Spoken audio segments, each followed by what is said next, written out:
Hello, everyone. I am your accounts teacher Akanksha. Welcome to our lesson on partnership accounts. Today we will learn about the adjustment for liability right back in partnership accounts.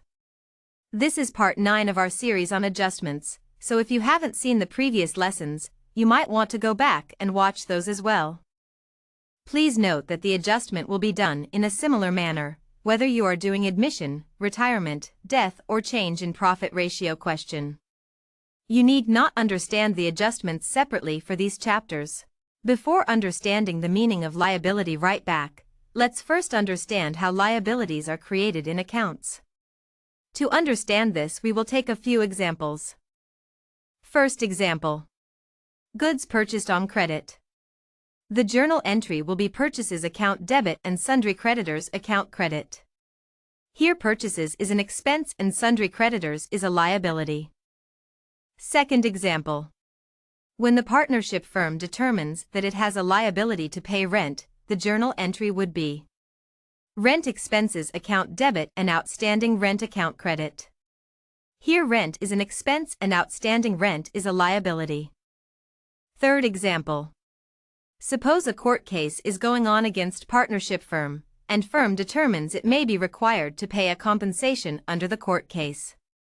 In this case, the journal entry will be compensation expense account debit and provision for compensation account gets credited.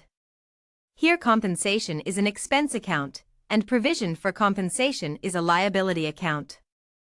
Fourth example. Partnership firm makes a provision for warranty expenses. Journal entry will be warranty expenses account debit and provision for warranty expense account credit.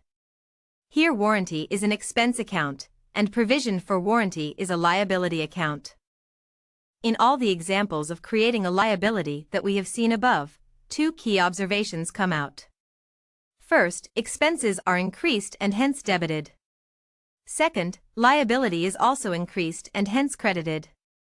The expense account is closed at year-end by transferring to profit and loss account for the year.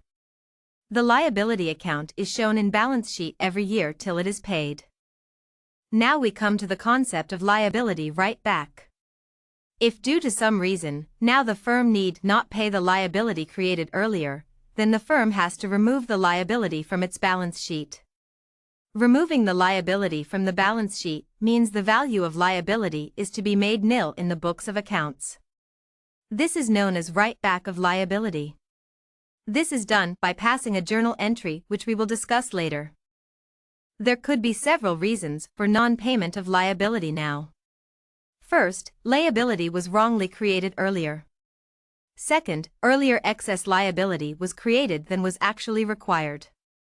Third, if some liability was created earlier due to a court case, then now the court decision has reduced the liability from what was created earlier. Fourth, there can be some other reason due to which the payment is not to be paid now. Write back means reversing the original entry that created the liability. This involves debiting the liability account and crediting the original expense account. But if the write back happens in any subsequent financial year, then expense account cannot be credited. This is because the expense account was already closed by transferring to profit and loss account of earlier year. We need to use some other account instead of expense account. If the write back happens at the time of firm's reconstitution, like admission or retirement of a partner, then we will use revaluation account in place of expense account. Our journal entry will become liability account debited and revaluation account credited. We will discuss more about it later on. Now that we have understood the meaning of write back of a liability, let's come to how such adjustments are written in the question.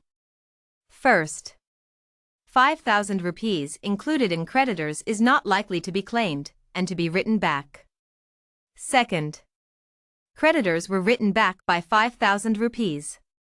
Third, creditors included a liability of 7,000 rupees which is decided by court at 2,000 rupees. Fourth, creditors include 5,000 rupees which is not to be paid. Fifth, a liability of 5,000 rupees included in creditors is not likely to arise. Not likely to arise means not to be paid. Next we come to journal entry. Liability will be reversed. Decrease in liability is debited.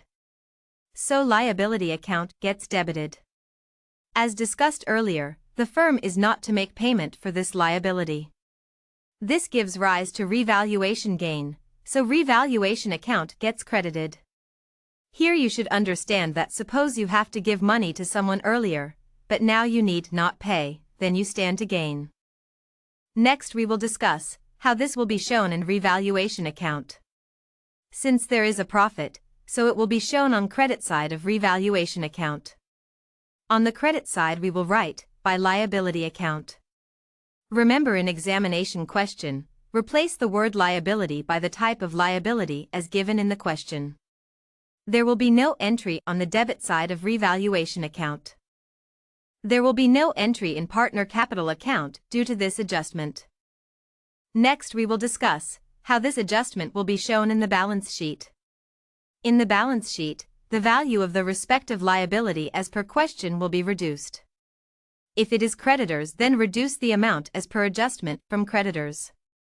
If it is some provision, then reduce the amount of provision. Or if it is bills payable, then reduce the amount of bills payable by the amount of adjustment. That's all for this adjustment.